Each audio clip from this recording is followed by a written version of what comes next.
the most power from it from there. That's where most of the music goes over there. 1, 2, 3.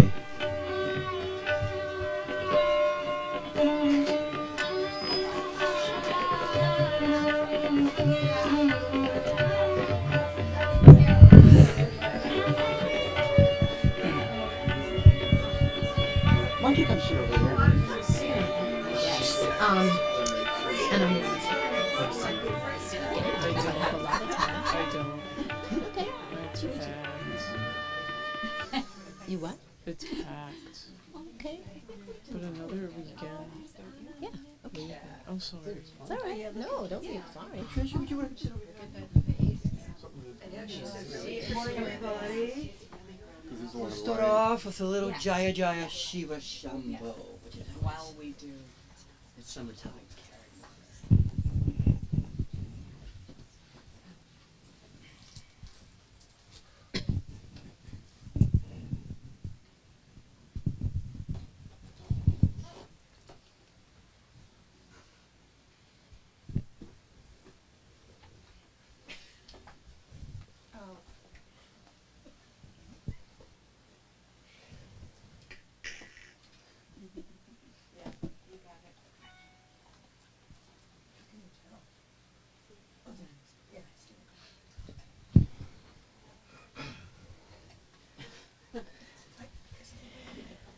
Jaya Jaya Shiva Shambho.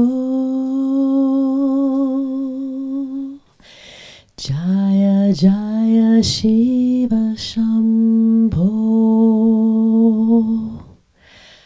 Jaya Jaya Shiva Shambho. Jaya Jaya Shiva Shambho. Jaya Jaya Shiva Shambho. Jaya Jaya Shiva Shambho. Jaya Jaya Shiva Shambho.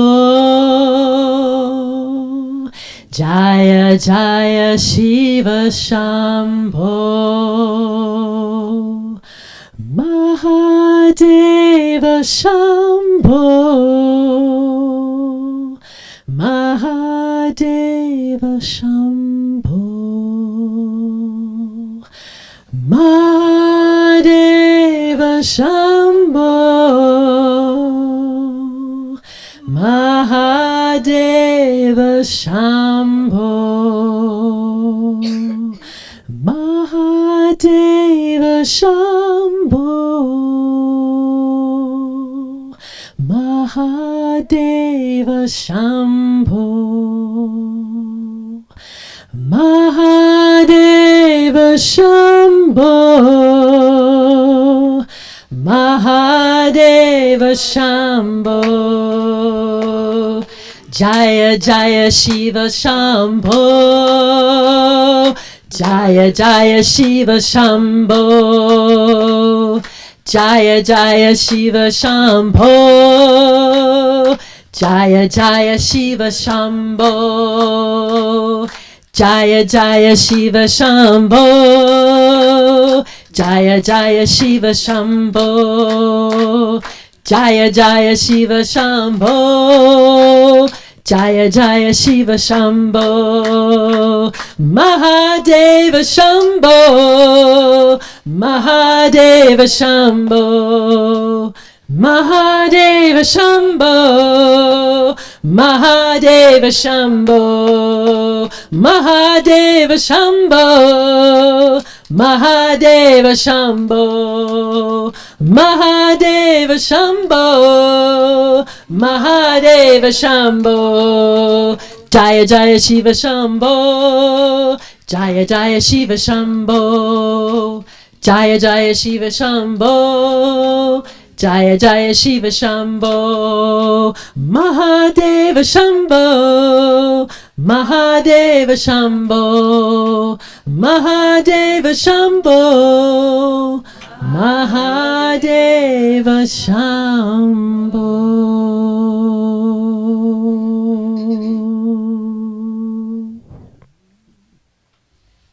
Thank you so much.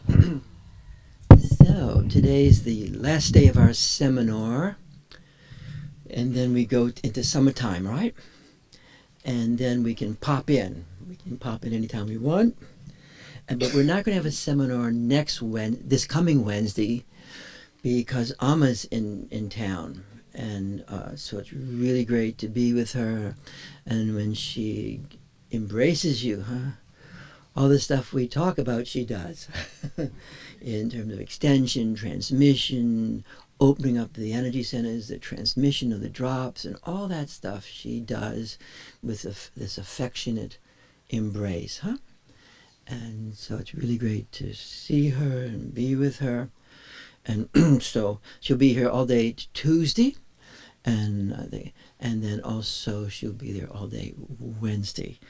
And so we're not going to have our seminar. Everyone can feel free to go there. The following week we won't be here. Peter Devlin, who used to be in our seminar for many years and who died, his daughter's getting married in Montana, so we'll be going there. And then we come back after that. And you know how we typically do it during the summer, at the end of this thing, I say, well, how many people will be here? Okay, we got 5 people, great, we'll do it. 2 people, maybe not, And so how you're going to find out about it is kind of like good luck, but we'll find out about it, and we'll have our seminar through August, and then September we'll start back again. Good. So that's one announcement. The other announcement is, I think Amy sent out this paper, Forms of Vitality Within Embodied Awareness, Phenomenology of Invocation. It's what we've been messing with a bit of late. And then I'm going to give her another one. We've edited it a little bit more, tightened it up. It was a little loose and gooey, as they tend to be. But we'll give it. But this is goes through these forms of vitality, that are intrinsic to us. And there's a lot of different language you can call these forms of vitality, and how to invoke them, and how to experience these forms of vitality in different ways. And we can experience forms of vitality at the mnemonic-kaya level, just as at this level of ordinary experience, we can feel through the resonance, this energy, and the more we feel it, the more we embody it. This whole process is a process of embodying, And many, in ancient times and up to present times, and there's traditions that are disembodying ones. They're dissociative. Know this, know that, out of here, and they're disembodying traditions. And other traditions that are embodying incarnation, where you embody the light, and it actually influences and illuminates the body, And then we can also attune to the but we're going beyond the level of the flesh, and we go into the archetypical dimension of us that is manifesting the body and manifesting the mind and manifesting itself as awareness. And we can also attune ourselves to this archetypical dimension, to use this sort of language, and in that attunement we embody it. But we're also practicing more the power of invocation.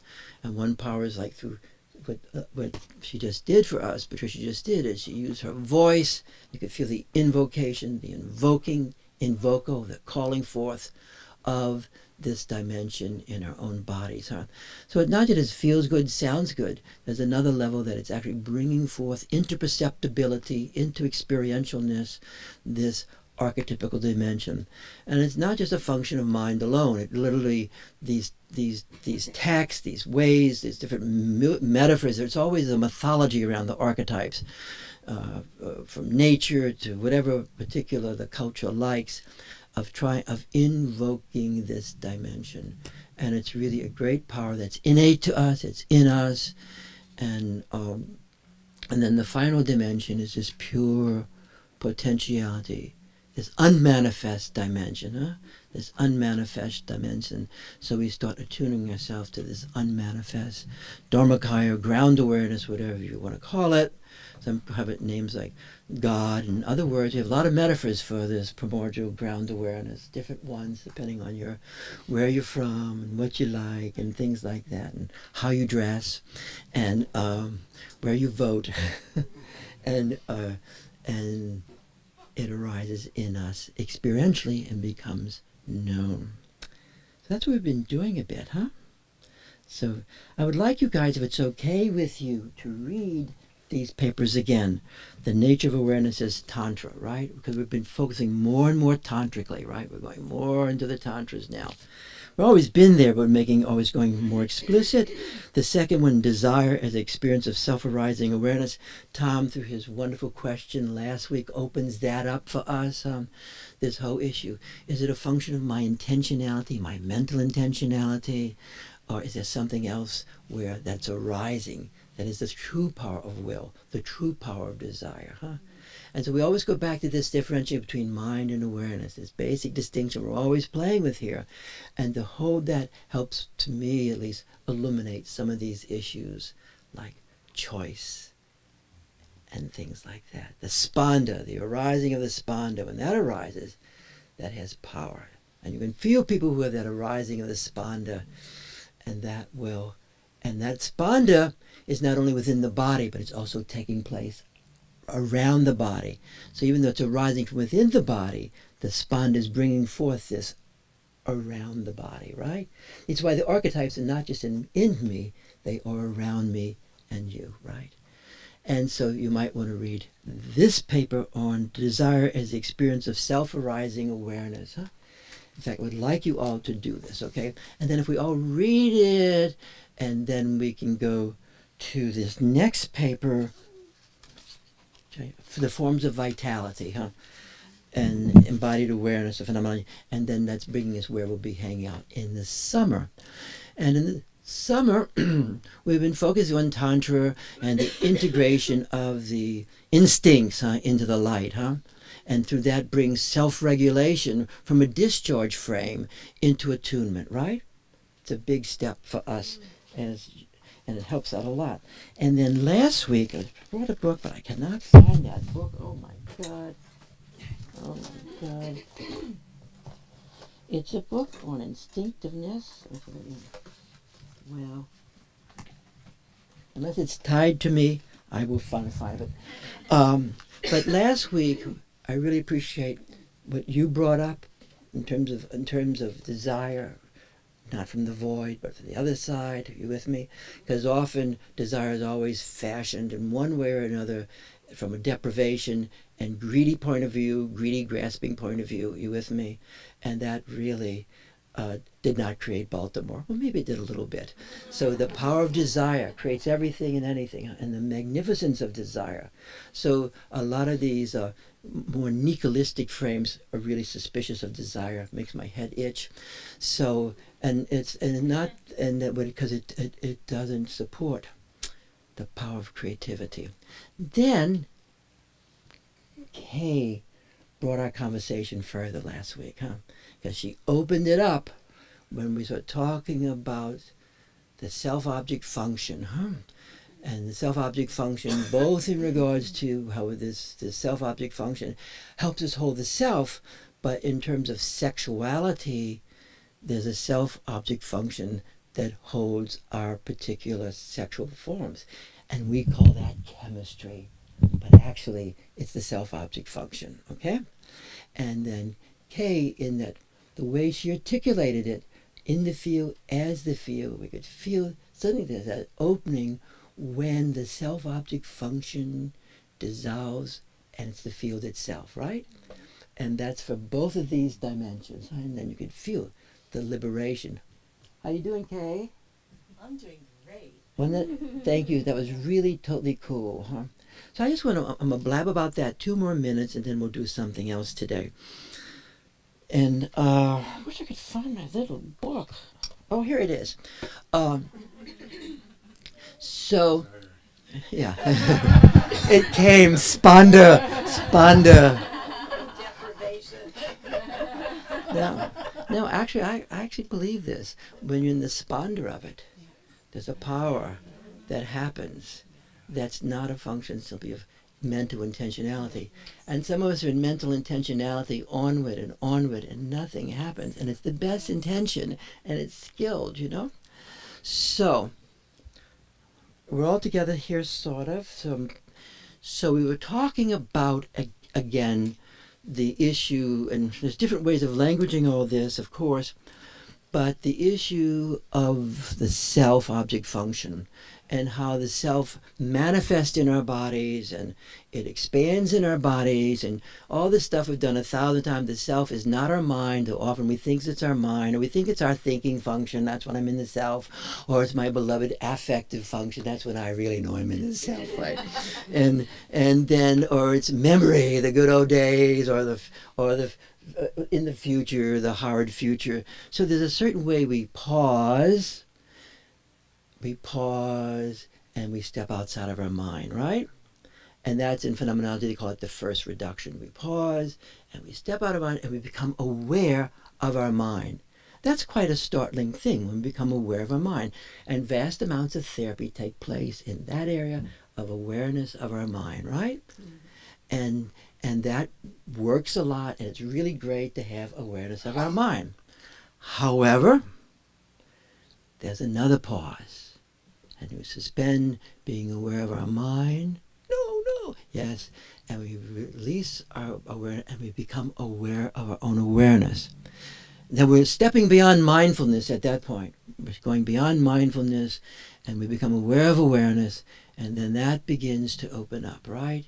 And begin to experience this awareness, which we've described 1,000 ways, and we begin to be in this awareness. And as we're in this awareness, what happens, it begins to open up, and we begin to experience, holy cow, this awareness is a field. It's beyond my bodies. It's infinite horizons. And we discover that, and there's Anne. Good to see you guys. And then it opens up more, and we begin to experience the other dimensions. It's also archetypal, right? It's these energies, vortexes, right? And some of us see it as gods and goddesses, and this dimension starts to open up. And it's really good to aspect that. Tom was talking about Rula Rula Hung Rula. What we're talking about Rula, what is that? That part of the Citro mantra. Om Ah Hung Bodhicitta Masuka Yana Datu Ah. Om Ah Hung opens up the 3 dimensions. Bodhicitta, the great compassion. Masuka, the bliss of that. Om Ah Hung Bodhicitta Yana, direct perception. Datu Ah, in every situation. So to bring that forth in ourselves, we can use a mantra, but it's not just our mind and a mind. We're relating, invoking that sense of that, what that is, and it helps us. It's one way, it's not the way, and we start to have more direct perception in every situation, right? And then Rulo Rulo Hung Rulo. What does that mean? Rulo Rulo Hung Rulo means don't fuck with me. It means don't fuck with me. It means don't fuck with me. Don't fuck with me. Om Rulo Rulo Hung Rulo. Not only that, but those I love.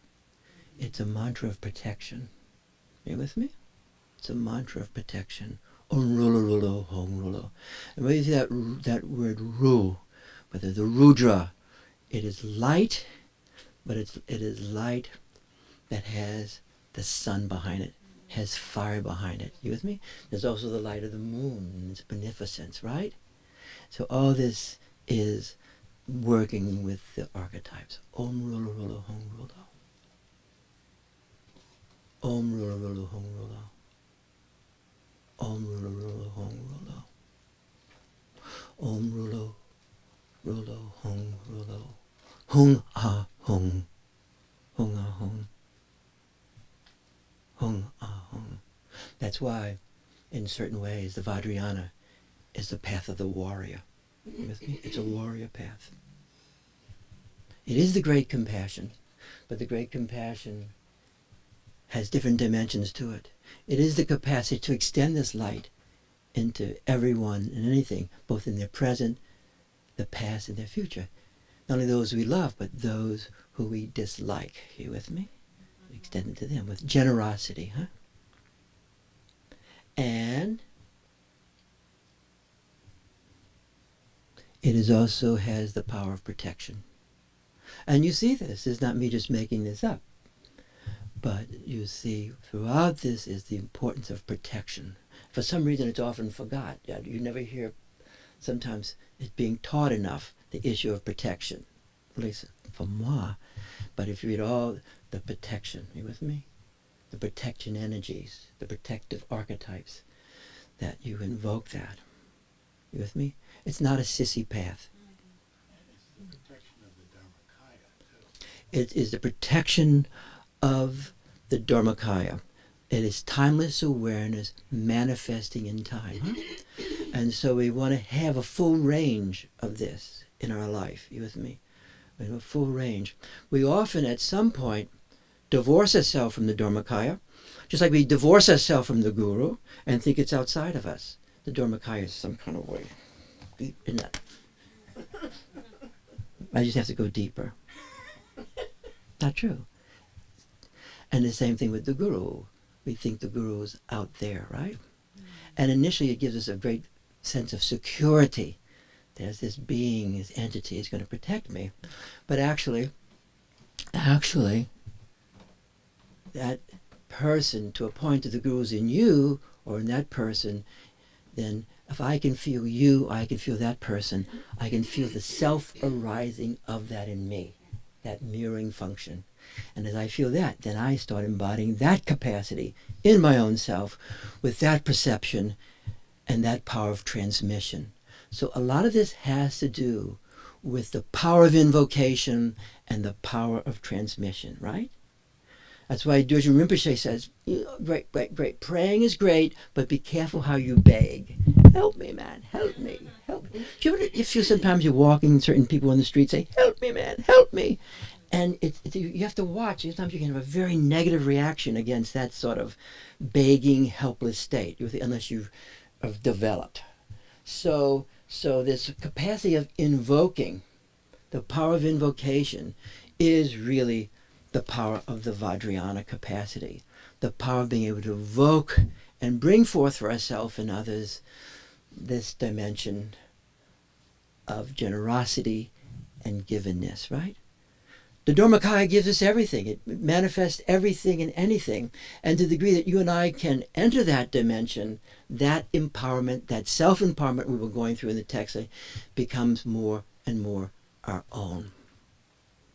Raise your hands if this makes sense to you. Of course, this sounds like boldness and arrogance to some, right? You have to be really humble pie, because that's a way of dominating people if they're all humble pie around you. You with me? I'm serious. It creates domination. The master-slave relationship, I don't know why I'm babbling on, is developed in Hegel. The first 5 chapters are on the absolute. The second 5 chapters are on the master-slave relationship. He says, because it's so close when you're dealing with these type of energies that you can fall easily into the master-slave relationship. So this is really, I think, good to know, and this is, I find, really empowering in my own life. So I don't know where I'm at in my little talk here. Let's go back to the self-object function. So the self-object function, in one way, as we grow up, there's an object, it's outside of us, it's external, it's gross, you with me? It can be symbolic, it can be a real person, but that echoing, that mirroring helps me experience that in myself, you with me? That recognition, that attunement, that affection, that standing with and standing against, right? And then as we get a little better at this, it becomes less gross, it becomes less external, it becomes more subtle, right? It becomes my very self is, the self-object function disappears. You with me? And it is my very self. It is me. And this happens in spirituality. We have teachers and stuff and groups, but eventually, as thing goes, the self-object function dissolves. And there's a chant, Hindu chant called Bhaja Govinda. And Bhaja Govinda, an ancient Vedic chant, is exactly that. Oh, I start off with my community, and I start off with my guru, and I start off with my favorite prayers, and I start off with all this stuff. And then slowly but surely, I'm releasing it. Slowly but surely, I release it. Bye. Slowly but surely, I release it. I release it. And Bhaja Govinda. Any guys ever hear that chant? Yes, Bhaja Govinda. It is very, very intense chant when you first hear, what? No, no, Mr. Bill. But actually, it's very, very empowering, right? Because you have to go beyond that function. And so the self-object function becomes awareness itself. We'll just close our eyes, and that which is arising is the self-object function as the very self, to use that word. Self not meaning my mind, but that experience of awareness. Say yes if this is making sense, okay? It's a summary. So, but this also happens in the tantras, because as we become, the tantra integrates everything and anything. It metabolizes everything and the tantra, in terms of was discussed last week as it arose, in terms of sexuality, and eros. And typical in that little paper was to describe some ways we deal with this way. There's the column of light, and then we keep all this stuff, whether it's aggression, sexuality, anger, we keep it all outside the light. It's over there. We keep it pure, pure me, pure person, and we keep it out there. We dissociate from it. You with me? And eventually that dissociation will cause you states of weakness, and you lack power, and you lack the energy, and you lack vibrancy, the vital forms. Another way, it's outside of us, this way, and it's a thing that totally organizes us. It just, there's sexuality, lust, rage, and it's not in me, even if you ever feel it's not quite in you. It's in you in a certain way, but it's not you. It just has you. It grabs you by the neck, it totally possesses you, and you're possessed by it. But it's still not within me as me, right? You've had that experience at least once, okay? So we integrate this. We integrate all these intensities in this light, in this fire of awareness, and we metabolize it. And we also integrating the sexuality not simply as the instinct, but as we were talking last week when Kate gave that exquisite description, we're starting to integrate also the self-object function of sexuality. So just as the self-object function holds the self, there are certain objects that hold lust for us, right? Surely you've had at least one. You with me? And sometimes they're in total differentiation from the self-object that holds the self, too. This happens for many of us. There's a self-object that holds the self, and then there's a self-object that holds sexuality. You with me? Like a certain type of, it may not be the best for the self, but it sure is good for sex, okay? Right? You guys know this? Raise your hands. So sometimes these are quite different. They're quite different, And so how to integrate these in the self? Because as you and I integrate the self-object function in the self, a true tantrika has mastery. So the tantric person is no longer captivated and driven by the self-object function. I would if I could. Okay? Please. So much virtue is lack of opportunity. So, surely you've thought that. So, the true person who's mastered tantrika, who's integrated this, they do not have that chemical thing. They're not captured by it. They actually have choice. They sexualize whom or what they wish to. This is true. Raise your hands if you understand that. A true, and that is freedom that she mentioned. She felt the freedom. That is freedom of chemistry. Chemistry. That is freedom, that capacity. One leaves and is freed from a kind of drivenness. Now, I found my little book. I'm going to read you something also. Everybody understand that in terms of the self-object function? Because all this stuff can be spoken about different ways. That's why this integration of this. And when you feel that, you're in the field, and that is it covers a lot of territory. And that is liberation. That's what liberation is. You with me? In regards to all these, what they call them, the poisons. Yes, the poisons. That's liberation from the poisons. You guys follow this? I'm blabbing along. Welcome to our little blab along seminar today. But I want to read you something else today, okay? About why practicing Tantra is really useful. It's called the neurological basis of motivation, okay? I had this in a course one time, many, many years ago. The book is still there. And here we go. It's called The Modification in the Sexual Behavior of Male Rats Produced by Changing the Stimulus Female.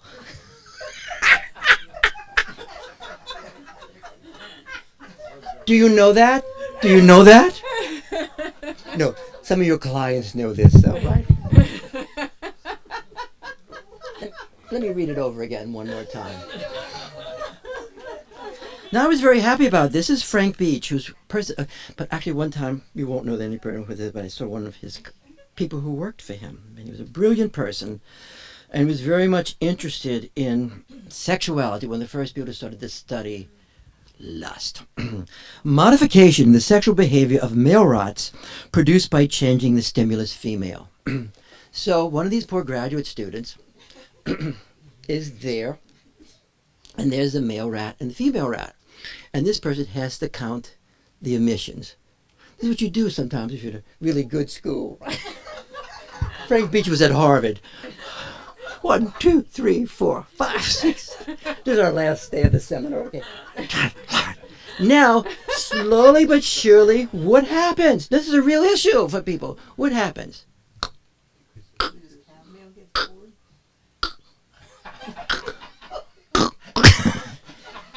It decreases. It stops. Oh my God. It's all her fault. And so it's all her fault. Time for a new one. Time for a new one. That's it. Move along here. So what does Frank do? He puts a new female rat. What happens?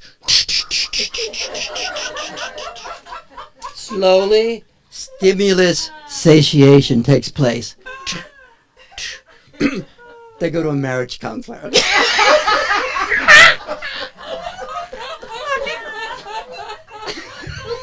Okay, now, new rat. Up there. Okay, so this phenomena of stimulus satiation has to do with self-regulation, right? Stimulus satiation, self-regulation. And the human being has infinite ways of creating self-regulation, right? Food, sex, meditation, as long as you're just sitting on their little cushion. As soon as you're off the cushion, good luck. The cushion then becomes a little artifact. Are you with me? I left my cushion home today. Shit, okay. Sitting in my office, sit on my cushion, I feel much better. I don't know why. Symbolic self-object function, okay? So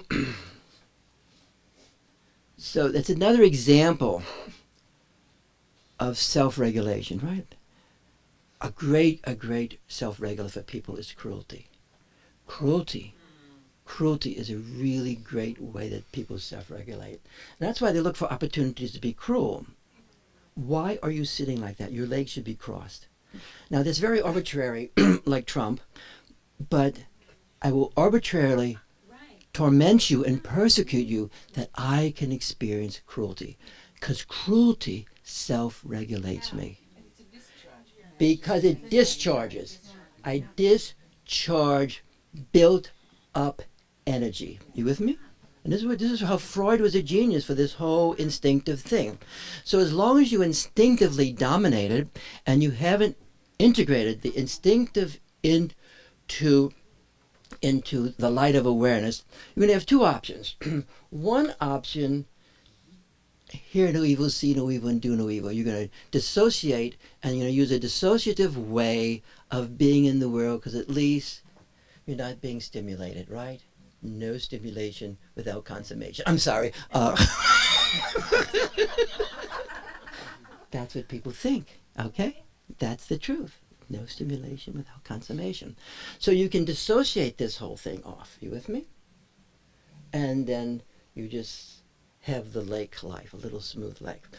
Or you're constantly playing out whatever form of self-regulation you have. You with me? And this is up the developmental pole, right? The developmental stream.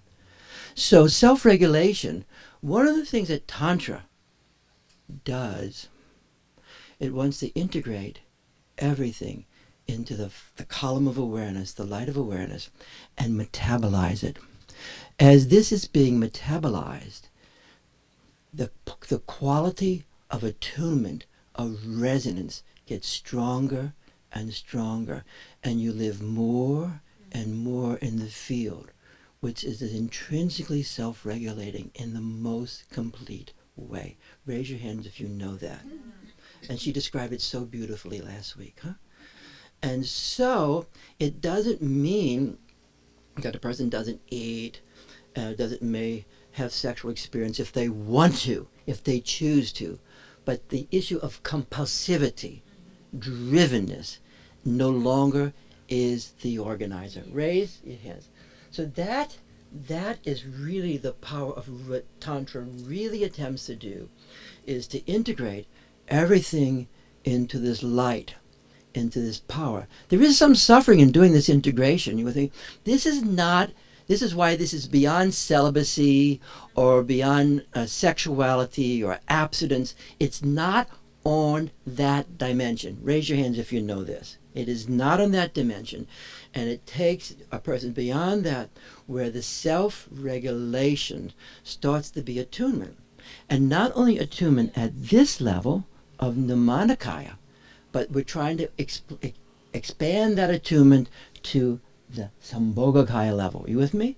That doesn't mean I have to have little pictures in my mind of somebody has 5 hours and eyes and things like that.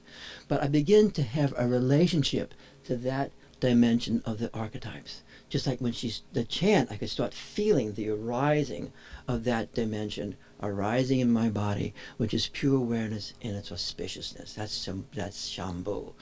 Pure awareness in its, you feel this auspicious state. And sometimes the light starts to change with that, okay? So when you're seeing these lights changing and stuff, you're actually seeing the manifestation of this light transforming. It's not this, it's the field manifesting this way. And then also, we go one more step further, as we attune to pure potentiality itself, where sometimes in meditation we go into that state where there's absolute luminous darkness, no thingness, and begin. But it's what's the negative side of no thingness? What's the scary side of no thingness? Indeterminateness. Indeterminateness is not fun. You have to get used to it. So all this stuff involves suffering. Vajrayana involves some form of suffering in the process. I don't mean masochistic suffering. I mean skillful means suffering where you're working on this. Summary of year. Everybody okay? We're going to pause now. Kathy. Yes, Kathy? Yeah, could you talk a little bit more about this nature of this suffering and maybe, a few ideas around Well, the nature of suffering is all the way along the line. For instance, I guess in relationship to what you're talking about. I will. I'm going to go. I'll run it. For instance, I'm in my mind. I've been in my mind. I've been all kind of stuff. I've been getting divorced. That will get you in your mind, right? I've been getting divorced, And suddenly the divorce is finally over, and I've been working on this, and I've blah, blah.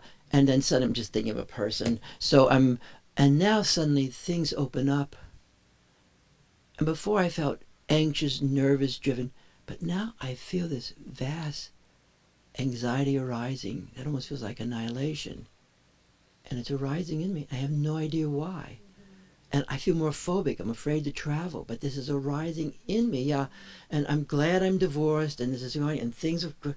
but I'm feeling, and I am feeling this awareness arising in me. My body has this energy, but I feel this emptiness, this vast emptiness, and I close, and I'm lost in it, and I'm horrified. I'm actually terrified.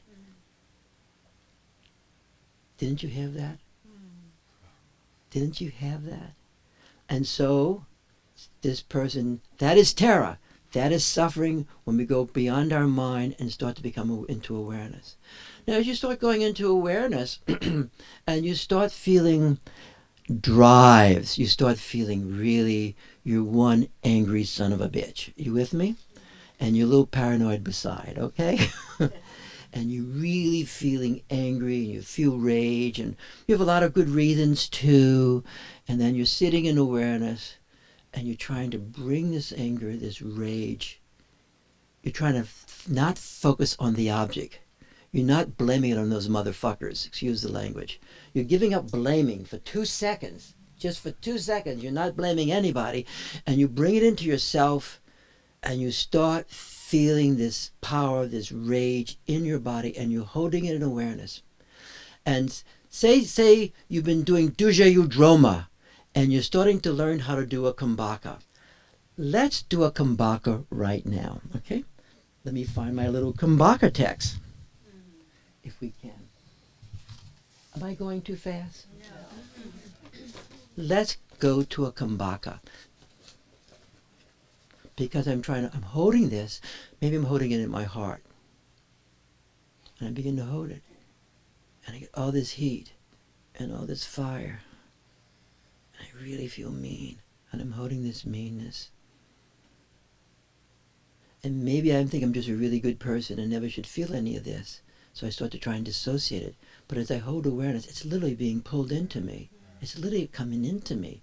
Because this action is the drama of the field, not just me. The field is the alchemical worker here. I feel it coming into me, and I feel this rage. I'm just sweating now. And I start to hold it. Finally, I'm not focusing on anyone. I'm not blaming anybody. I'm holding it. Then suddenly it becomes light. More light. More light. More light. More luminosity. And I feel my whole body being activated in this light now. Like Mr. Ma was doing this morning, talking about the light coming. And then I feel light in myself, and then I feel light in Fran, and I feel more and more light around my body. I'm relating to the fire element that often came to me through rage. It is now becoming what it is, light, radiance. I'm more in a sea of light. That's suffering. That is suffering. I'm holding lust, intense deprivation around lust. I feel so deprived, and I hold the deprivation, and I hold the lust, and I hold it, I metabolize it, I stay with it, and then suddenly I begin to feel this innate sensuousness arising in my body. I'm not in fantasy. I used to fantasize. I'm now the fantasy's being deconstructed. I go to fantasy and it doesn't work, right? It no longer works. Fantasy dissolves. I feel lost. Oh no! And then suddenly I start holding this intensely, the desire. And as I hold it, I begin to feel this sensuousness in my body, and I feel sensuousness around the room. I begin to feel my life in a sensuous field of water-like experience. You follow what I'm saying there? Hello? Hello? Someone's calling us. Who could it be? Who could it be? I killed it before it happened. So, Kathy, is that making sense for you? It does. But you can't be in your mind when you do it. If you're in your mind, what happens if you're in your mind when you do this? Nothing. You're just being tormented for free. It's free torment. It's more of the same. So that is why, unless it's brought into my body, nothing will happen. I might do a little cognitive behavioral stuff that can change things around, but unless it's in my body, the alchemical process cannot take place. I think, question I have, because I've experienced that where you just tolerate, but how do you act in that state, or do you wait until this has taken place before you act? Well, I would say this, I would have a formal practice, like in the morning, for about an hour, and you feel it. Metabolization is the primary quality of awakened awareness. You with me? Now, you can have a dead mind. You ever have a dead mind? A lot of us can have a dead mind. You ready? And you can sit in a dead mind and just rehearse what's taking place, the offenses against you this past week. I have many, okay? Had a fight in the pool about the lane.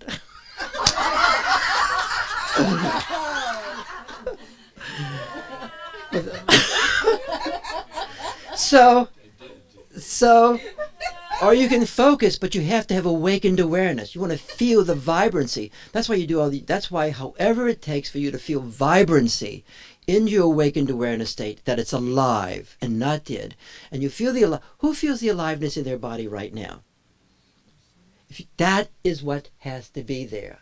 You have to feel that aliveness. And sometimes being with other people really helps. So I'm sitting next to these two people and that person, and you can feel that resonance. Resonance and attunement feeds the fire. How you doing, Kathy? Do you feed the fire? Or do you wrestle in your mind? Yeah. Or do you wrestle in your mind? What's that? Or do you wrestle in your mind? I think sometimes I wrestle in my mind, but I can always tell because how my body feels. It's sort of eating itself when that happens. Yes, it's getting eaten alive. You with me? So this is why being in the body is really important. And then you can have other little self objects that help. For instance, I actually love text. I love text. You with me? But I don't read them like a catechism. I pick them up and I feel what I'm experiencing as I look at the text and the words. You with me? And I love the words. I love feeling the words. I also like also invoking and having the power of invoking the text and the energy. But also I love these extensions.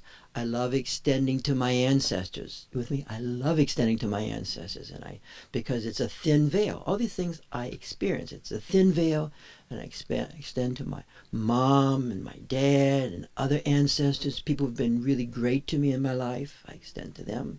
I extend to all the different teachers who is the guru, but they're not Buddha man for me. They're not Buddha guy. They are the primordial guru coming through that being at that time in me. So they can have all kind of diversity and strangeness in them, but it works for me. Do you follow what I'm saying there?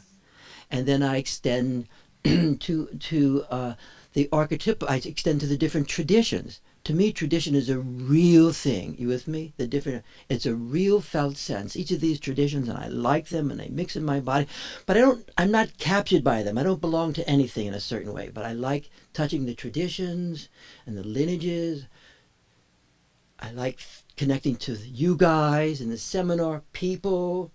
I like going into the archetypical dimension, where it means the Divine Mother.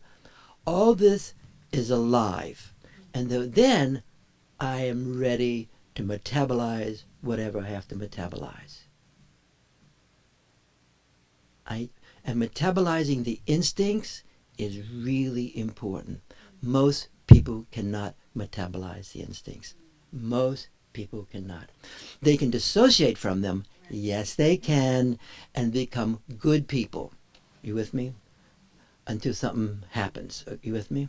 So dissociation is one of the favorite ways of religion and its vicissitudes of dealing with instinctive stuff. Not this, not that, and neither this or that. Except it really doesn't work. You with me? And then, but by really working to integrate whatever our favorite is really important. Raise your hands if this is making sense to you. So, Yes. so what you're kind of getting all these images, these outside things, these experiences Yep. of these lamas and your experience with your family. And then the integration is in the self. Integration of self. It's a matter of holding the self and all this stuff. I like, pops up. yes. But those images are signifiers of what once was, but not necessary any longer. What was in you? The signifiers or what was in another person is in me. And so at a point it becomes a signifier. Okay, so it's like a memory. It brings it back. It is an iconic moment Yeah. that I wake myself up with. Okay, beautiful. Initially it was not an iconic moment. It was a true self-object function. But in time, it doesn't take forever. This is where you guys are. If you've been doing anything, it is no longer a self-object function. It's a signifier. You with me? It's a signifier. And that signifier helps my mind focus back within the light of awareness itself. So that's, And in the body. that's the main event. That's the main event. We're there. That is the Whatever it is integrated and chew on it. And yes. it makes it bigger, but it doesn't need to make it bigger. It's big anyhow. And I'm going to read where we began last week, because this brings us another aspect to the main event. And Mr. Ma is a great tantric teacher. That's why I always read. And this morning he was basically going through the energy, opening the energy in the bodies. Because you want to have it embodied. And as we embody the energy, we begin to experience we're embodying being itself. So as I'm feeling the energy, I'm actually embodying being itself. I am becoming being itself. I am being itself, but I'm not experiencing being itself. And as I experience myself as being itself, and I experience you as being itself, I am becoming a liberated partner. That is why, and I always like quoting classics. I quote classics because I like to quote classics because I like spreading out where it comes from. You with me? If I thought this was only from me, you'd be up Schitt's Creek, right? But that's why I like quoting people like Dorje Rinpoche or Dorje Lingpa says, all appearance, all experience is the ground of awareness itself, right? It's actually the manifestation of beingness. He calls it the beingness of phenomena. In the Kundral Tunti, this is where we're going next, as we're focusing more and more on the Khandro text, right? We're doing it on Saturdays, and now we're going to do it for probably into September, October on the Khandro text, okay? And we're going a little further more into the instincts. We're going to be a little bit more talking about the tantras, and even a bit more about sexuality and tantric sex, because we should know about all this stuff. Because ultimately, the issue of tantric sex is about union, but it can be both relational union, interpersonal union, but it's actually union with the field itself. You with me?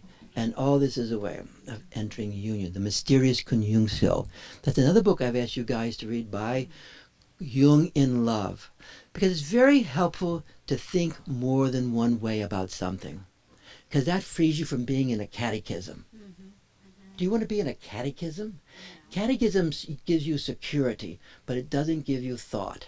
I always remember when the bishop in Spotlight was saying, the reporter was confronting me, and he says, Jimmy, don't you remember your catechism? Because the catechism is protection against theocratic institutions. Anarchy. You guys follow the rap? Yeah. So I want to read you this now, okay? And this is another text I've asked you to read. If you can, you don't have to really do all this stuff, because the secret map of the body, energy structure. And yet I always like synchronicity. So there's Willa, who's involved in all this stuff, and she did a PhD dissertation of this book. I just think that's synchronicity. I've got the book at the same time, so that's why I keep going back. I like when there's some congruence and synchronicity, right? Doesn't it make sense? And then wait a minute, something's here. So while dying as perfect enlightened being. That means now. Now. When the lifetime is over, at the time of death, this is where we began last week, the untying of the channel knots in the manifest dimension of awakening. The untying of the channel knots is the manifest dimension of awakening. So as we awaken into awareness, we start to experience the energy and the light more and more in our bodies, right? And that energy and that light, as we feel more of it, they use the metaphor of untying knots. Okay. Now, I don't think, and I've been to places where people actually teach you have to untie the knots, and I thought it was a silly dilly thing after a while to find the knots in time. I think this untying of the knots is a metaphor for the light itself creating and bringing forth these channels and making them stronger and more fluid in us.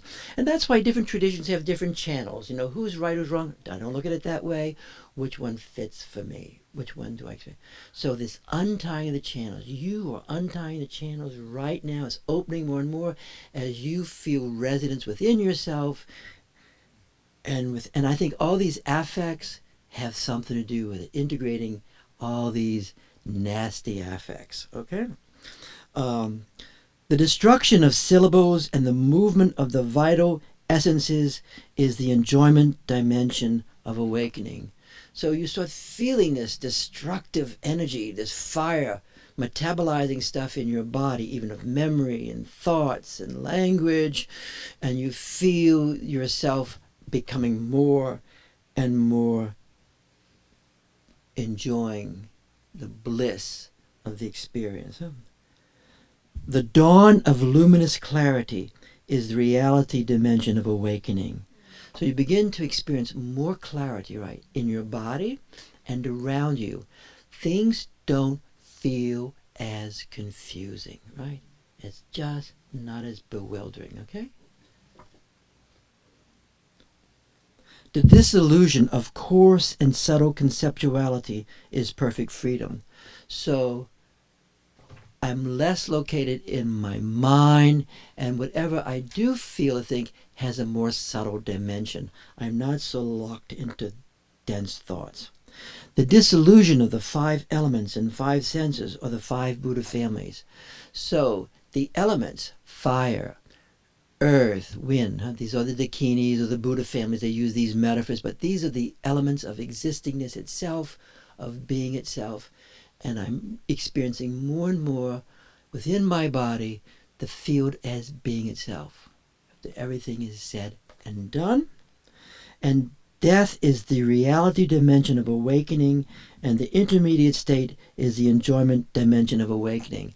So this text, which is written in the 13th century, not in the 17th, 18th century when the Tibetan Book of the Did was written, and from my point of view has a lot of Tibetan superego, religious superego in it. You with me?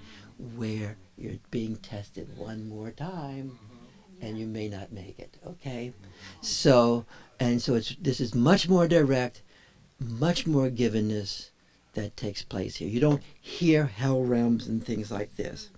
In this way, birth, living, and dying are the state of enlightened being. So it's saying from the very beginning, birth, life itself, and death are enlightened being. Then you say, what does this really mean about all these insane creatures, right? Is that enlightenment? Is that the manifestation of primordial awareness? Yes. Now,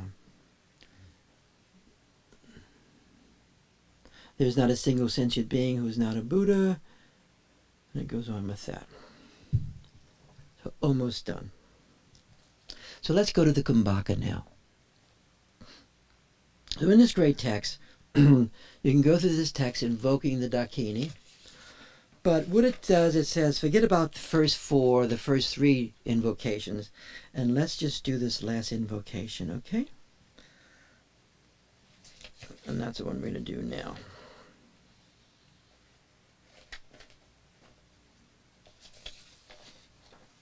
If I can find it.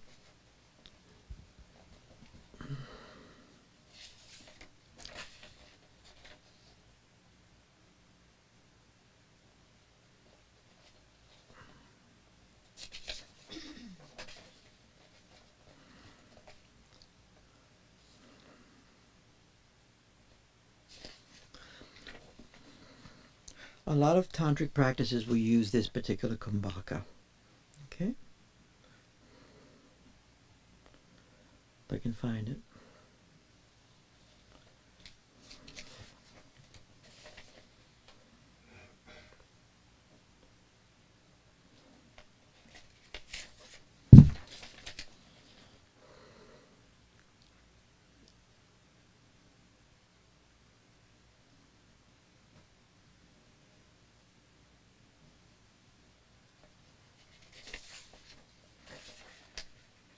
Okay. Let's close our eyes just for a moment.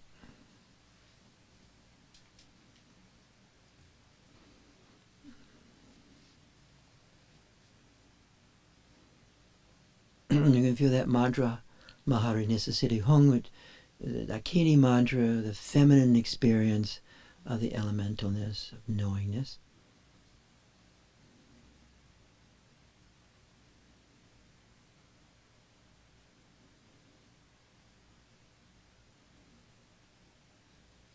And you can feel within your body, within your heart, the sun and the moonlight. That's you feeling the light of awareness in your heart as the sun, as brilliant firelight, and as the moon, this soft maternal light.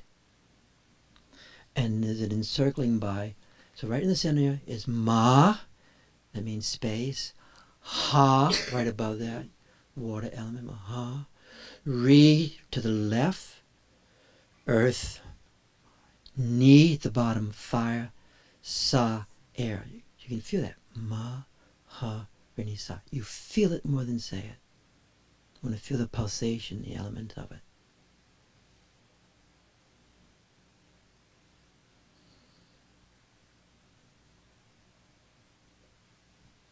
And then as you do this, from the syllables, light come and extends into the world.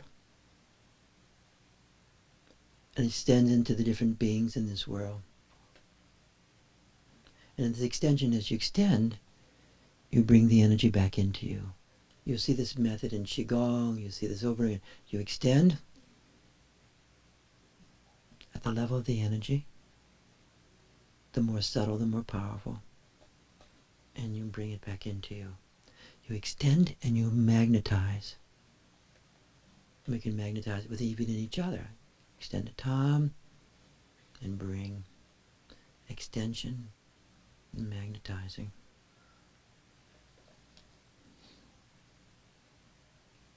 And then the light collects in you and dissolves into the center of your heart with the syllable Hri, H-R-I-H.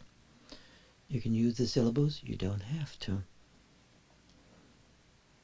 Then you press the winds from the top to the bottom. So for the navel, if you want, you can put your wrist, and you push the energy down.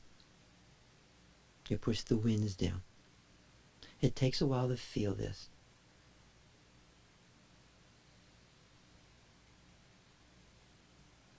Then you expand and gather the light as before. So then, with one hand, I'm pushing the energy down into the earth. I feel the kumbhaka forming, an expansion of stillness, breathless breath. Then I'm extending out into the world again, bringing the light in. And then I draw in my breath through the right nostril. So I press my finger on the left and bring the breath in.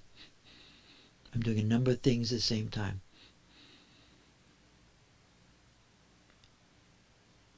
And it dissolves into light, and I bring it into myself. Then I do the same thing with the left nostril. I draw in the breath and bring it into my heart, to the entire body. And now I'm going to sustain this for a while. And since we practice the breathless breath, it may happen naturally for us. You're not quite holding your breath.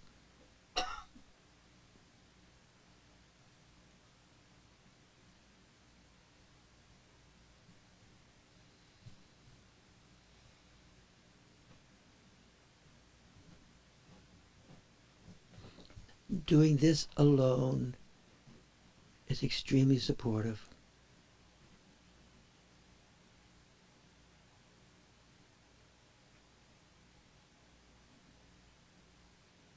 And for a moment, we'll bring the sexual energy up. There may be none there, or there may be. Notice if there's any there, you bring it up.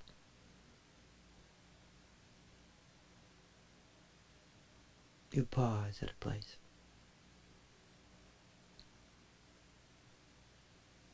And you bring it up into the heart. The kumbhaka expands as you do that. The kumbhaka expands the whole body now. Up. Palate of the mouth. You are that kumbhaka. You are that space.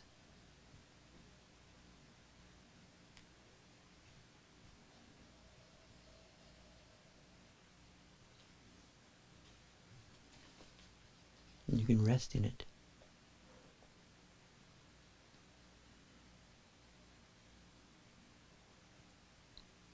And then Zek says, let yourself experience the bliss and openness of this place.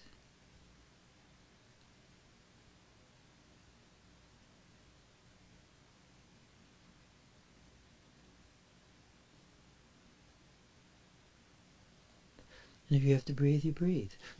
There's a difference between respiration and breath.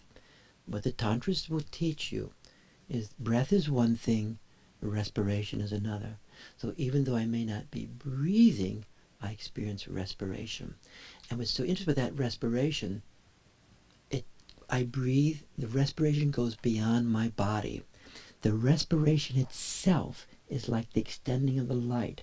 The respiration is taking the attunement beyond my body. Say yes if you feel that. That Tantra is respiration.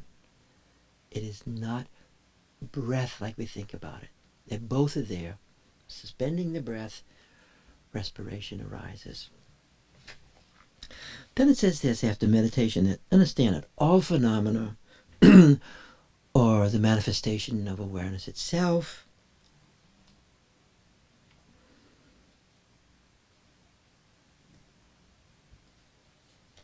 so here we are. You can come on back.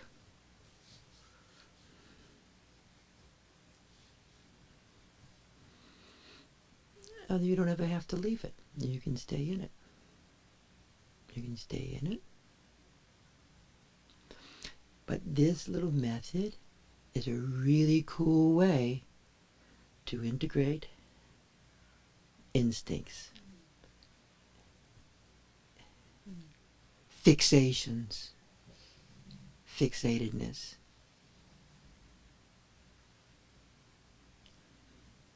fixations.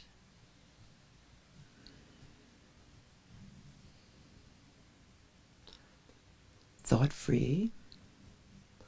You might have thoughts, but you're thought-free.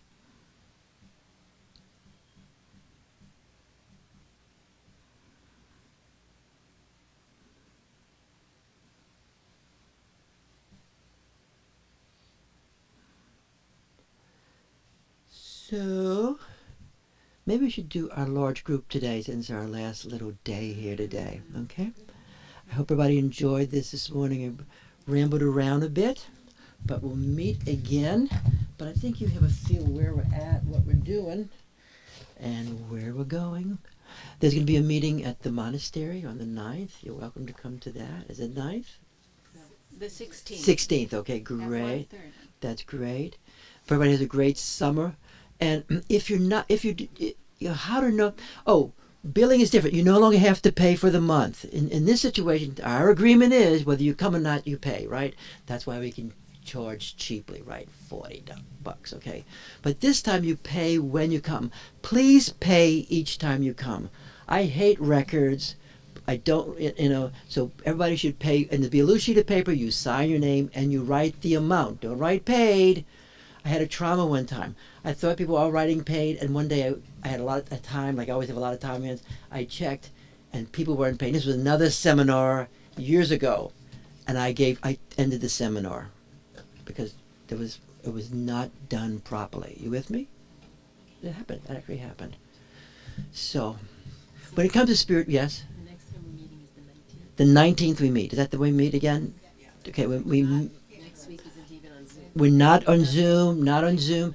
The next, both are not on Zoom. And then, yes. Friday morning, what's the status? Good, thank you. Friday morning, we're not here this Friday morning. No, we're here. Yeah, we're here this Friday morning.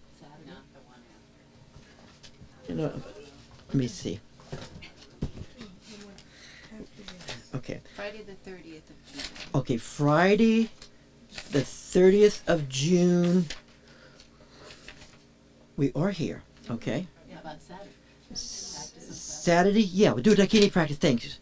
We leave the 4th and we come back the 11th. So you will not do Friday morning after Amma? Yes, that's right. After Amma Friday morning, we will do Amma. Yeah. Yep, We'll we, be here Friday. yep, Friday and Saturday Amma. We leave the 11th and we come back. Now you leave the Yeah, we're leaving July 11th. 4th and 5th here with Amma. Yes, but then the 11th we leave to Montana, and then we come back on the 17th, and then we'd be back again on the 19th. Thank you guys. I really appreciate everybody this year. I had a great time this year. I love where we're all at. I think we're limping into some form of fruitionalness. I don't know what it means, but I know we're having a great time. Everybody around us may not be having a great time, but that's okay. You want to sustain yourself in a generative spirit, because generative is the first issue of it, but you don't have to give up your own happiness. Remember the day of the election, the gloom? I mean, there are cultural phenomena. You do not have to participate in the cultural experience. Dan did an amazing meditation this morning, melding the cultural experience with the Dharmakaya. Cool. So let's create a little triad here, or not a triad, a thing here. We just can pull here, and some can here. You can sit here. You guys can sit there, and we'll do our little thing. I hope this was helpful this morning. We went through a lot of stuff, but having understanding, not as a belief, but as Dzogchen would say, there's some traditions that are just practice traditions. The Dzogchen tradition, understanding supports practice. Understanding is essential to practice. Some traditions which are totally valid, you don't need any practice. Zen, you practice, but that understanding helps us, and it helps us understand not through thought alone, but through direct understanding. So we'll extend right now to each other like we do.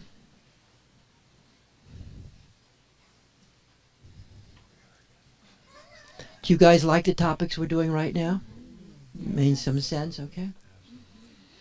And then we will focus on extending to each other. And we always do this with equality consciousness. One of the things I like about Amma, it's not theocratic. It's very amazing how untheocratic it is. It's archetypal. She embodies the archetype. But it doesn't have theocratic frame. You with me? You'll see that constantly. The Piscean age is ending.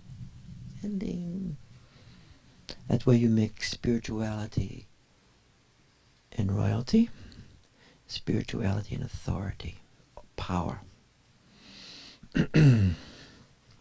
Now, let's extend to our ancestors, the mothers and the fathers, and all the people in our life who really have given us so much.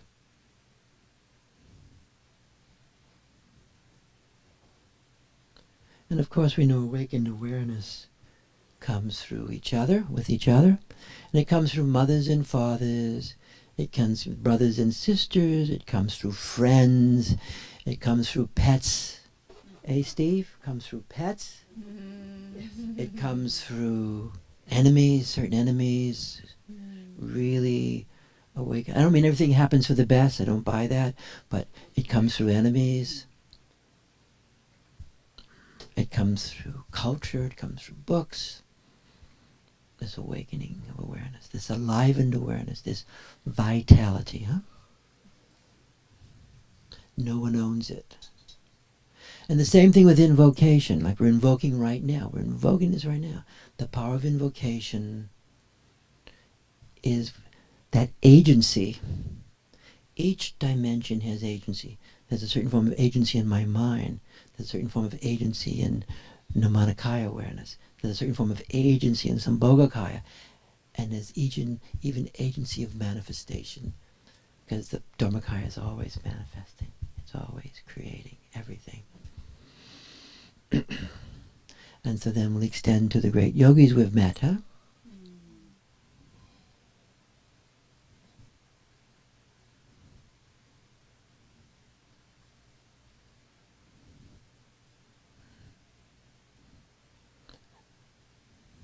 And we really have a mature understanding about the nature of the Guru.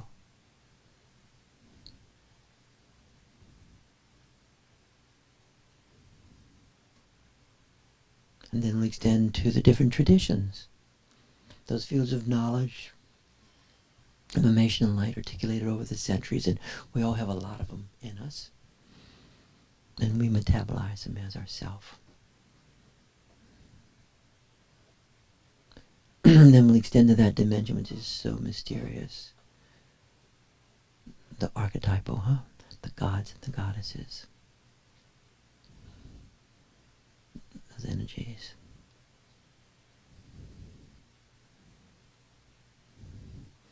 And we love the bliss of the power of invocation.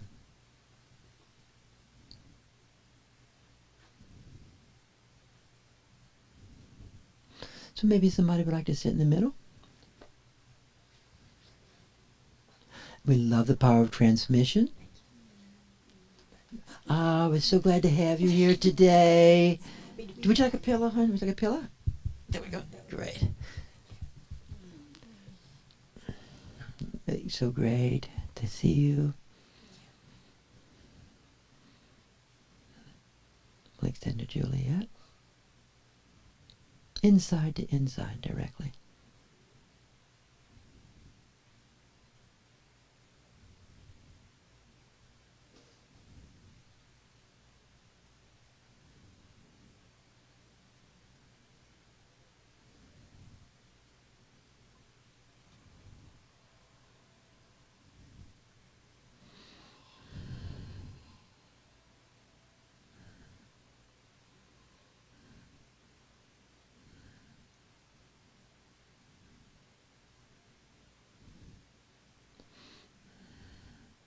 And tradition's really important, isn't it? It's very important. And yet, you want freedom in regards to your own traditions. Like your family. Your family's important. But you want freedom in regards to your family.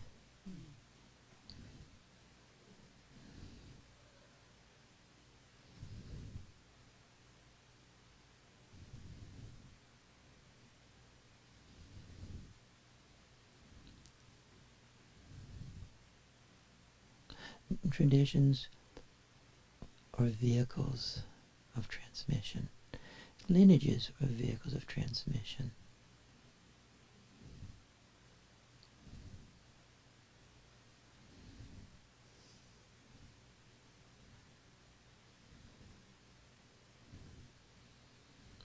You take the best and you leave the rest.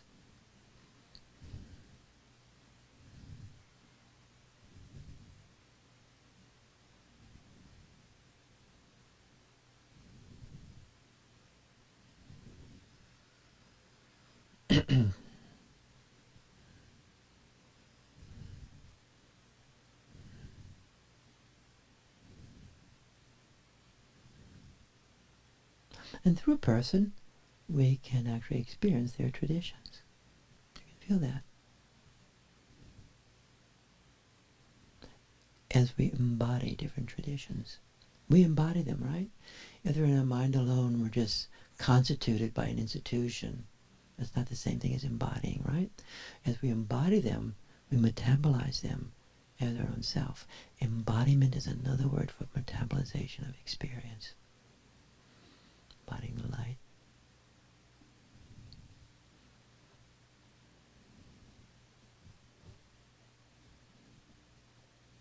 Wholeness.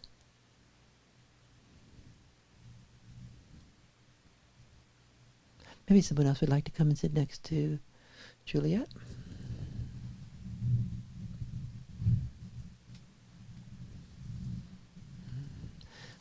And then we'll extend to Patricia. And it's always very mutual, isn't it? People sit in the middle and we extend to them, and then all this energy and light comes back to us through them, huh?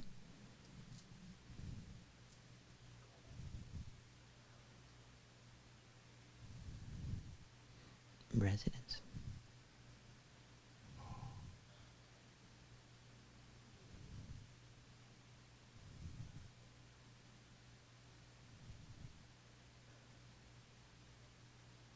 But you might be feeling that kumbhaka opening for you again right now. Respiration.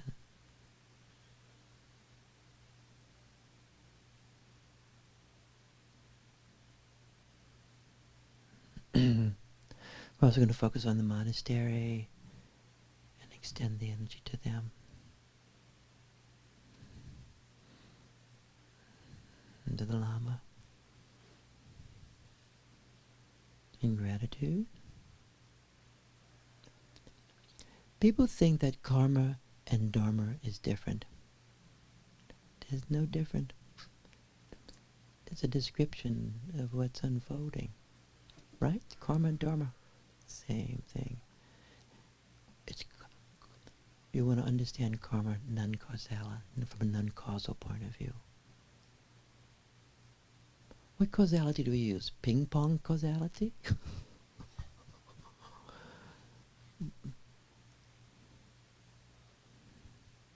Right. Let's relate to the Dakini inside these two people. That dimension.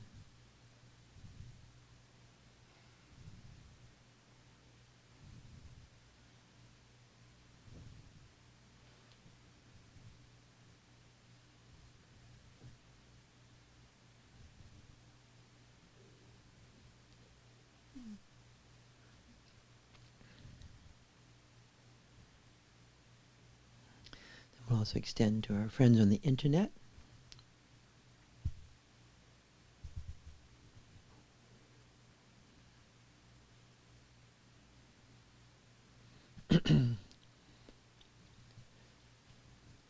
And also Faith and Rick are having that wonderful Lama who's the heart son of Yeme Punzik coming. Punzik is a great, great Dzogchen master.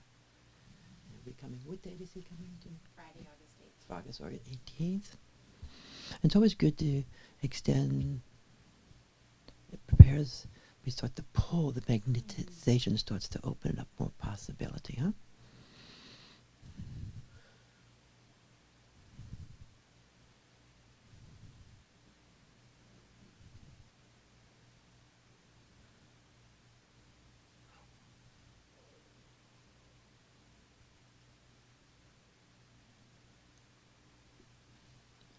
So would anyone want to share anything briefly as we go around today? We'll sit like this, and we can just share if we'd like to share anything briefly. We're all in the middle now, okay? We'll all be in the middle. And we're just going to share really briefly. What began earlier when you took us through the practice and is continuing is that as the energy in my lower centers, as I bring it up into my heart, I feel that energy being transmuted into pure affection, not emotion. I can be emotional when I'm affectionate, but this is pure affection, and that tells me more about the more profound content of sexuality, not just with a person, but that energy itself that begins in my lower centers, but then gets transmuted to the pure affection. Beautifully described. Beautifully described.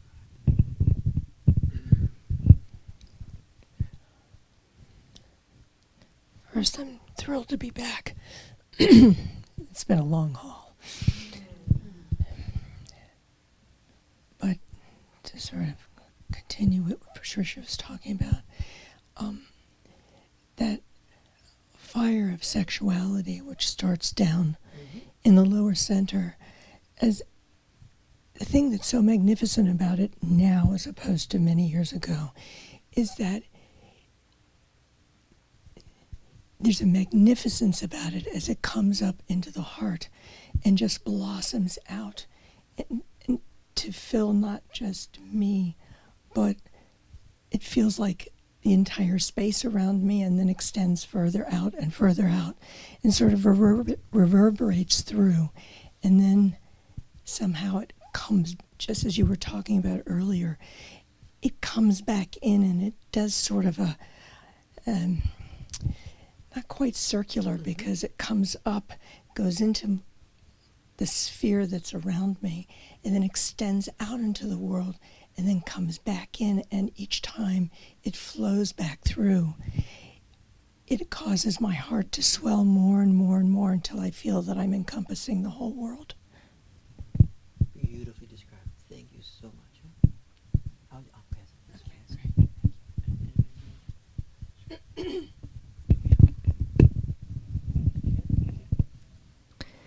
I've also been feeling that just exquisite bodhicitta affection for everyone. And Rudy, when you at one point said, which you've said dozens of times, that the guru is in everyone, and I looked in the room and it was mind-blowing that the guru is Jeff, that the guru is Mimi, that the guru is Aaron. It was sort of a mind-blowing moment, even though you've said it before. Thank you. Really helpful.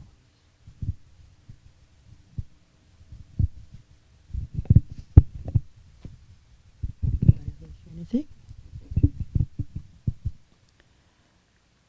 Well, I'm just so aware of embodying sexuality in the way that we're working with it is not only shifting the conversation in my own body, but it's shifting the conversation in the cultural, and that this is the way to shift the conversation in the cultural environment. Beautifully said. We'll hang out a bit.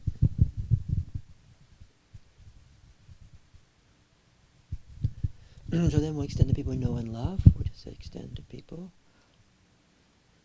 persons, Purushka, wholeness.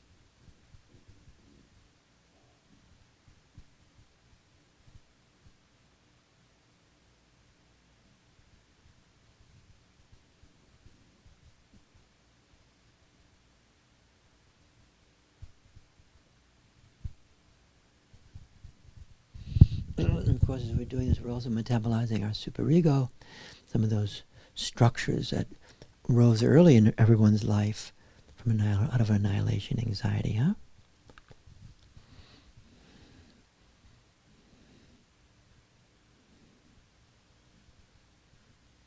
And we learn the art of bringing it into that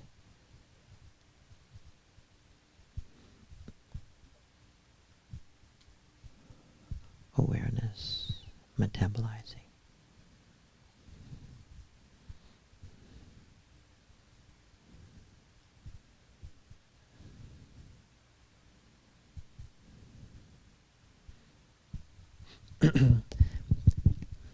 If you decide you're not coming back, this is not your cup of tea, let me know. Just send me an email. That'd be great.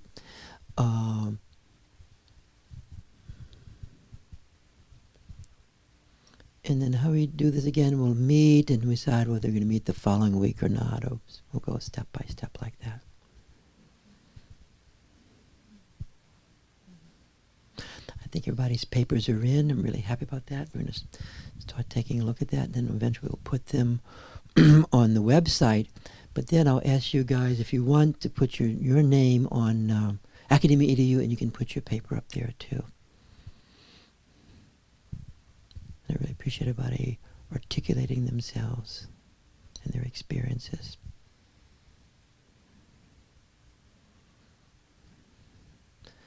And I appreciate what everybody's doing in the work they're doing in their life and what's taking place. I'm really glad the morning meditation works so well. It's so strong, totally cool. I'm glad you guys are doing your Tara practices, and if people don't do stuff, then this seminar is a failure. That's true. Then we're just receiving. You know what I mean? Yes. That's why the Shaivites say knowledge is action. With that, we'll rub our hands together, place it on our hearts, and we'll see you guys sometime.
Thank you guys on the internet.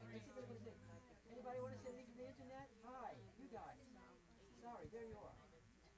You guys want to say anything? You can share if you want to.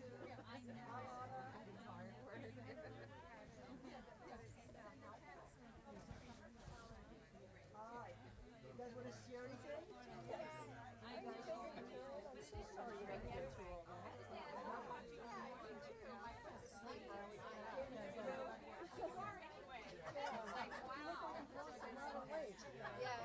Yeah, well, that's what happens every time I have a surgery. I lose a ton of weight. Hello. Yeah. It takes me about a year to get it back. Yeah, you look great. Yeah, right now I'm good. I have to have another surgery. They told me I'm waiting. Okay, but for the moment I'm okay. It's good to see you. Shout. A lot of noise. Thank you. Good to see you, Dad. Good to see everybody. I'm trying to put it back on, but Barbara. It's not very flattering. How you doing? Miss you. Miss seeing you. Oh yeah. Maybe some Saturday. I haven't played one out. Some Saturday. Some Saturday. We can work a bit on the internet. I would like to meet Verona also. Verona is a wonderful person, and she's in San Diego. She's at UCLA. Oh, I have Sunday too. See you guys later. Yeah, but I'm going to Frankfurt and then on to Sicily. Oh, I remember you were here. But I'm only going to Sicily the rest of the summer.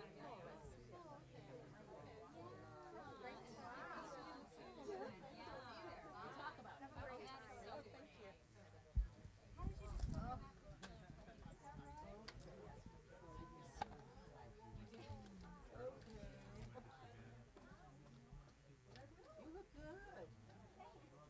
You're getting muscles. You look really good. You look really good. Well, I think both of them. Well, I think so. I think yeah, I'll be here sometime in August. I think I'm talking about the. And so, as far as the intellectual stuff he's on right now, you know, and I do understand that. And yeah, no, he's very, yeah. It's very interesting.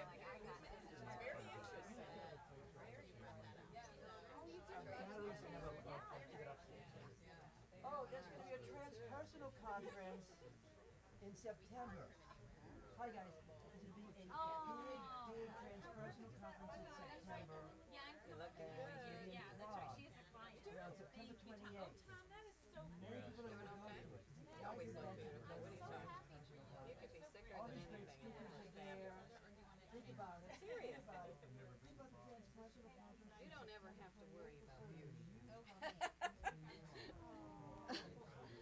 You're just beautiful.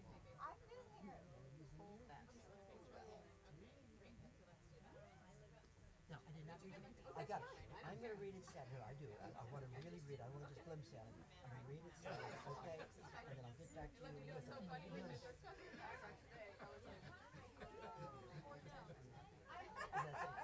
We're in the same boat. We're in the same boat. Same boat.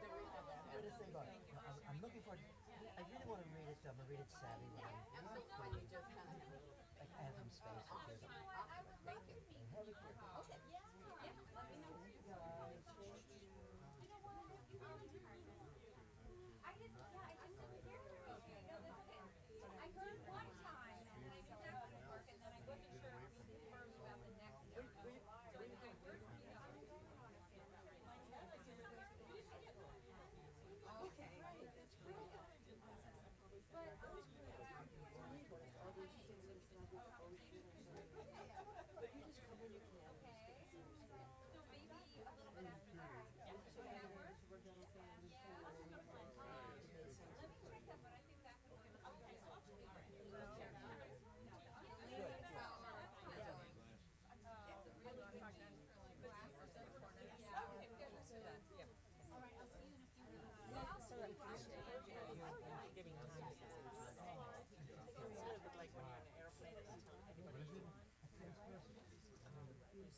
I got this. Yeah. Please have it. Okay, so good.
Good, you guys got, I was just concerned. So we should know today.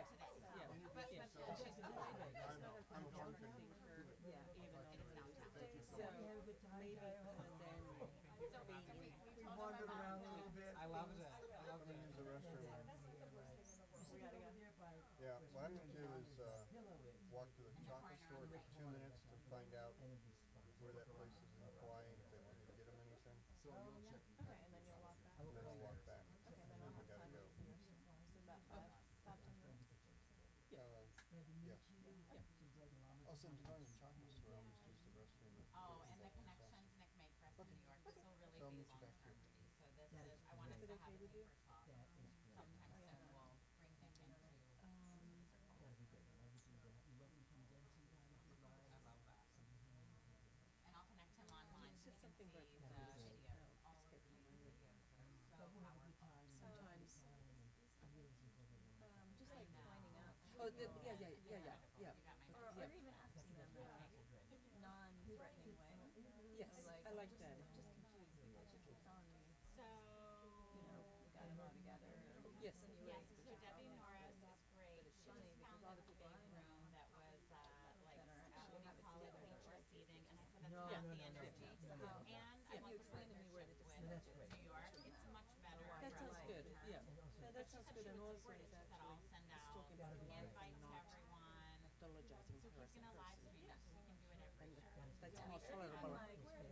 Yeah, and so Yeah. Kenshin agreed Yeah. that we could globally live stream it. So I'm hoping Yeah. 1,000 People that are really to bring solid. in. Yeah.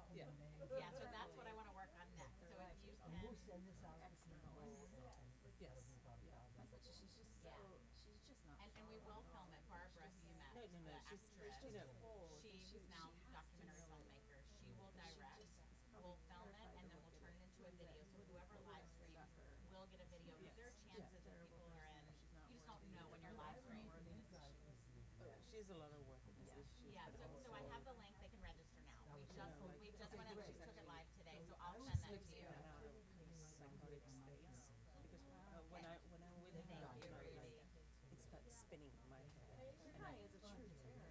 yeah. So So I think it's also just primal terror that has no. That's what it feels like. Because you have too much with her, and even when she's in our house, I start getting this kind